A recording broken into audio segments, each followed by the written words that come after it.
नमस्कार, मैं ज्योति श्रीवास्तव। आप देख रहे हैं सी न्यूज भारत।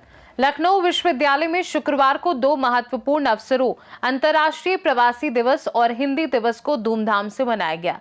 इस कार्यक्रम का उद्देश्य केवल उत्सव मनाना नहीं, बल्कि भाषा, संस्कृति और प्रवासियों के योगदान को उजागर करना और छात्रों में सामाजिक जागरूकता बढ़ाना भी था।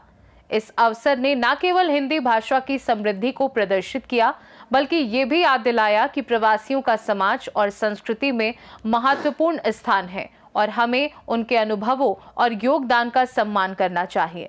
ऐसे में हमारे सहयोगी प्रखर शुक्ला वहां पहुंचे और इस महत्वपूर्ण अवसर पर बात की। देखिए ये रिपोर्ट। नमस्कार, मैं प्रखर शुक्ला। इस समय मैं मौजूद हूं लखनऊ विश्वविद्यालय में और यहाँ मालवीय सभागार में आज एक अंतर्राष्ट्रीय दिवस मनाया जा रहा है। आप सोच रहे हैं कौन सा अंतर्राष्ट्रीय दिवस? तो मैं आपको बता दूं, ये अंतर्राष्ट्रीय दिवस आज 9 जनवरी को मनाया जा रहा है, विश्व हिंदी दिवस के उपलक्ष्य में। आप समझिए, विश्व हिंदी दिवस और अंतर्राष्ट्रीय प्रवासी भारतीय दिवस। आप ये समझिए कि आज के दिन यहाँ पर संगोष्ठी का आयोजन है। हम आपको बता दें, इस कार्यक्रम को मनाने का मुख्य उद्देश्य क्या है। प्रवासी की हिंदी और हिंदी के प्रवासी। गिरमिटियाई मज़दूरों का आपने नाम सुना होगा। गिरमिटियाई मज़दूर वही हैं जो उत्तर प्रदेश और बिहार बॉर्डर से हमारे जो मज़दूर भाई हैं। गिरमिटिया वैसे एक एग्रीमेंट है। मैं आपको भी आगे कार्यक्रम में जब आप चलेंगे और भी प्रोफेसर से बातचीत करूंगा, मैं आपको दिखाऊंगा। गिरमिटिया एक एग्रीमेंट शब्द है, जो एग्रीमेंट का बिगड़ा हुआ रूप है वो गिरमिटिया शब्द है। और ये इसका मतलब ये है कि हमारे जो प्रवासी, जो हमारे देश के जो लोग हैं जो बाहर गए हैं, उन लोगों ने हमारे हिंदी के उत्थान और विकास में जो भूमिका निभाई है, उसके योगदान के लिए याद करने के लिए और इस हिंदी दिवस पर, विश्व हिंदी दिवस पर हिंदी के उत्थान और विकास के लिए क्या कदम उठाने चाहिए। इस मौके पर आप हमारे पीछे देख पा रहे होंगे कई सारे जो यहाँ पे आपकी गणमान्य उपस्थिति यहाँ पे आपको दिखी, जिसमें अध्यक्ष डॉक्टर जवाहर कर्नावट हैं, प्रोफेसर हरीश शर्मा, डॉक्टर राकेश पांडे।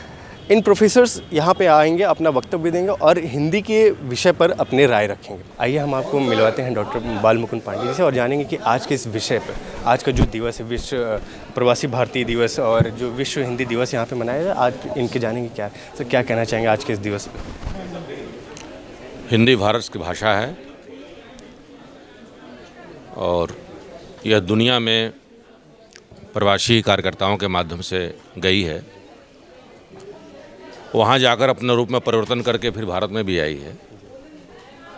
इस प्रकार जो हिंदी के एक माध्यम से, हिंदी को माध्यम बनाकर पूरे विश्व के जो प्रवासी लोग हैं उनको एक मंच पर लाना, उनको जोड़ना और भारत के पक्ष में उनका सदुपयोग करना आज के समय का मांग है, चाहे आर्थिक हो या नैतिक हो या राजनीतिक हो या सामाजिक हो। इसलिए यह सेमिनार बुलाया गया है और हमको लगता है कि इसका कि आप सर वर्तमान में जो इस समय हिंदी साहित्य की आप देख रहे हैं कि हिंदी साहित्य में कुछ अभी जो नए जो कवि आए हैं और जो नए साहित्यकार आए हैं, इन्होंने पुराने कहते हैं ना कि हम अब तैयारी नहीं की, हम इस रण में उतर गए। सर क्या कहना चाहेंगे ऐसे साहित्यकारों जो अभी वर्तमान समय में उठ, क्योंकि सर हमारे एक हिंदी साहित्य का एक बहुत बड़ा भूत, अगर आप उसको उठा के देखें तो बहुत अच्छा इतिहास रहा है, और वर्तमान समय में आप इस साहित्य की स्थिति पर क्या कहना चाहेंगे?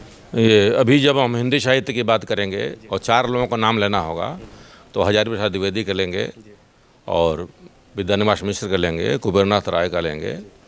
उसमें भी लाखों लोग हुए होंगे, इसमें भी लाखों लोग होंगे, लेकिन जो ठीक लिखेगा उसका नाम भविष्य चलेगा। आइए हम आपको मिलवाते हैं डॉक्टर पवन अग्रवाल जी से, जो कि लखनऊ विश्वविद्यालय में कला संकाय के प्रोफेसर हैं, और हम जानेंगे कि आज के इस विश्व हिंदी दिवस पर क्या क्या इनकी राय है। सर क्या कहना चाहेंगे आज के इस विश्व हिंदी दिवस पर? आज प्रवासी भारतीय दिवस है। ये 2003 से प्रारंभ किया गया था और मुख्य रूप से इसके अंतर्गत जो हमारे 1834 में गिरमिटिया मजदूर के रूप में उस समय के शासकों द्वारा Mauritius, Trinidad, Guyana, Fiji, Suriname ऐसे देशों में जो लोग मजदूर के एक कह सकते हैं कि जो एक प्रतिबद्ध या एग्रीमेंट के तहत ले जाए गए थे, उनको वहाँ पर कई तरह की प्रताड़नाएं सहनी पड़ी और उसके बाद लेकिन वह 4 पीढ़ियों से वहाँ पर निवास कर रहे हैं और आप देखेंगे कि इनकी मेहनत से जो है वह देश विकसित हुए हैं। हम लोगों ने आज जो यहाँ पर कार्यक्रम किया है, यह अंतर्राष्ट्रीय संगोष्ठी है जिसमें कि एक दिन तो हमारा जो आज का दिन है 9 जनवरी, ये है प्रवासी भारतीय दिवस। और कल विश्व हिंदी दिवस मनाया जाता है कि 2006 से जिसका प्रारंभ हुआ था बनाना। हालांकि क्योंकि 10 जनवरी 1975 में पहला विश्व हिंदी सम्मेलन नागपुर में आयोजित किया गया था, तो यह उसी क्रम में अब हर वर्ष मनाया जाता है। ये इसके माध्यम से जो हमारे प्रवासी भारतीय हैं, जो कि निरंतर भारतीय संस्कृति, हिंदी भाषा का प्रचार प्रसार विभिन्न देशों में कर रहे हैं, और भारत की जो एक बेहतर कल्पना जो हम साकार करना चाहते हैं वह इसके माध्यम से पूर्ण हो रही है। वर्तमान समय में जिस हिसाब से अंग्रेजी का विस्तार हो रहा है सर, और हम तकनीकीकरण के युग में आगे बढ़ रहे हैं सर, और हमारा जो कह सकते हैं जो भाषाई हमारी प्रधानता है उस समय अंग्रेजी हो चुकी है सर। ऐसे में हिंदी के उत्थान और विकास के लिए सर जो विश्व हिंदी दिवस हम लोग मना रहे हैं सर, और ऐसे जो आमतौर पर जो दिवस आयोजित होते हैं सर, इन दिवस की क्या भूमिका रहेगी इस हिंदी की, क्योंकि इतने चुनौतीपूर्ण समय में सर? देखिए, एक बार तो ये भ्रम हमको निकालना पड़ेगा कि सारा कार्य जो है अंग्रेजी से हो रहा है, या तकनीक भले ही अंग्रेजी के माध्यम से प्रवेश की है, लेकिन उसके बाद हिंदी ने अपनी इतनी क्षमताएं विकसित की हैं कि आज वह तकनीक किस तरफ, अगर आप आंकड़े देखना प्रारंभ कर दें तो आपको दिखा ही पड़ेगा, चाहे वह यूट्यूब चैनल पर हो, चाहे व्हाट्सएप के अंतर्गत हो, या ईमेल पर हो, या फिर आपके विकीपीडिया जैसी चीज़ें हों, उनमें हिंदी की उपस्थिति बहुत दर्ज हुई है। ये तो निश्चित रूप से अंग्रेजी के कारण आगमन हुआ इसका, लेकिन आज हिंदी ने अपने आप को इतना समृद्ध कर लिया है कि वह तकनीक के क्षेत्र में भारत की प्रतिनिधि भाषा बनकर उभरी है। और शायद यही कारण है कि अमेरिका में सैनिकों को हिंदी के लिए प्रशिक्षण दिया जा रहा है। इसी तरह से लगभग 260 विश्वविद्यालयों में जो है हिंदी का पठन पाठन किसी न किसी रूप में वहाँ पर हो रहा है। और भविष्य में जो आप जान के चलें कि अभी आंकड़े ये बताते हो सकता है थोड़ा भाववश लगता है हम लोगों को, लेकिन हिंदी वैसे कहा जाता है कि मैंडरिन के बाद दूसरी सबसे बड़ी भाषा के रूप में उभर कर आई है विश्व स्तर पर। सर आप, एक आखिरी सवाल सर, आपने सर गिरमिटिया के बारे में अभी जिक्र किया सर, गिरमिटिया के बारे में हमें थोड़ा दर्शकों को और बताइए सर। गिरमिटिया, देखिए गिरमिटिया का तात्पर्य है ये एग्रीमेंट शब्द का बिगड़ा हुआ रूप है गिरमिटिया। क्योंकि जब 1834 में पहली बार मॉरिशस में हमारे मज़दूरों को, श्रमिक मज़दूरों को ले जाया गया, तो उनके संग एक शर्तबद्ध अनुबंध किया गया जिसे हम लोग एग्रीमेंट कहते हैं, और उनसे कहा गया कि आप जो है वहाँ जाएंगे, वहाँ पर सोना निकलेगा और आप अमीर हो जाएंगे। तो क्योंकि उनको एक शर्तबद्ध व्यवस्था के तहत वहाँ पर ले जाया गया था, इसलिए वह उसको, क्योंकि बिगड़ा हुआ रूप है ये एग्रीमेंट शब्द का, तो वहाँ पर वह गिरमिटिया कहलाए और वहाँ पर रहने वाले निवासियों को गिरमिटिया कहा गया। सर क्या उनको वहाँ पे हिंदी बोलने पर प्रतिबंधित किया गया था? नहीं, हिंदी बोलने में प्रतिबंधित हुए नहीं रहे, और शायद यही कारण है कि आप मॉरिशस में जाएंगे तो मॉरिशस में फ्रेंच के संग में भोजपुरी का तड़का दिखाई पड़ेगा आपको। आप जब फिजी में जाएंगे तो वहाँ पर अवधी के साथ में जो है वह डच का तड़का दिखाई पड़ेगा। तो वहाँ पर आप देखेंगे फिजी में द्वितीय भाषा जो है राष्ट्रभाषा उनकी वह अवधी हिंदी है, वहाँ पर दिखाई पड़ती है। सुरीनाम में वही स्थिति है। तो ऐसी स्थिति में अपनी भाषा, अपनी संस्कृति, अपने संस्कार लेकर ये गिरमिटिया वहाँ गए थे। और उसको आप जहाँ मॉरिशस देखेंगे आपके हर गांव के बाहर एक काली मंदिर बना हुआ है, वहाँ पर गंगा तालाब है, सब चीज़ें वहाँ पर मौजूद हैं। हमारे देश के किन जो राज्यों से सर गिरमिटिया मजदूर ज़्यादा गए हैं बाहर? देखिए, मुख्य रूप से अभी बात हो रही थी क्योंकि ये लोग गन्ने की खेती में निष्णात थे और वहाँ पर गन्ने की खेती करनी थी, तो हमारे जो किसान गन्ने की खेती में पारंगत थे, खास करके उत्तर प्रदेश और बिहार का जो बॉर्डर था वहाँ पर, वहाँ के लोग सबसे ज़्यादा बसे उस देशों में जाकर। तो अभी आपने देखा कि डॉक्टर पवन अग्रवाल सर ने क्या बताया कि जिस हिसाब से यहाँ पे जो गिरमिटिया मजदूर, आपने सुना कि उत्तर प्रदेश और बिहार के मजदूर हमारे अन्य देशों में जाया करते थे और वहाँ पे वो उनको किस तरीके से उनकी शर्त के थ्रू उनको ले जाया जाता था। गिरमिटिया यानी आपने सुना कि एग्रीमेंट का ये बिगड़ा हुआ रूप है। अगर आप ये चीज़ आप जान रहे हो तो आप ये समझिए कि प्रवासी का मतलब है कि जो हमारे यहाँ से जा चुके हैं या फिर जो बाहर रह रहे हैं।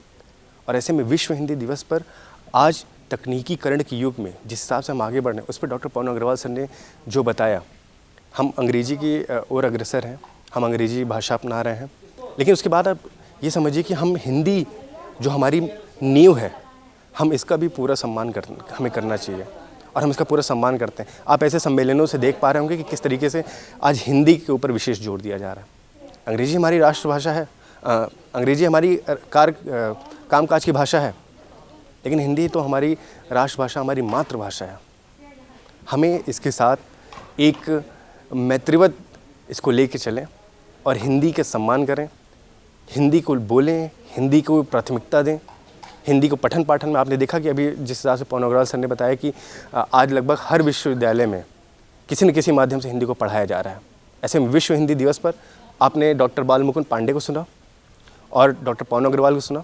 ऐसे शिक्षाविद, ऐसे सामाजिक जो हिंदी के लेकर के उत्थान और विकास में आगे बढ़ रहे हैं, ऐसे लोगों को सुन करके, ऐसे सम्मेलनों में आकर के आपको जो अनुभूति होती है वो अनुभूति शब्दों में बयां कर पाना मुश्किल है।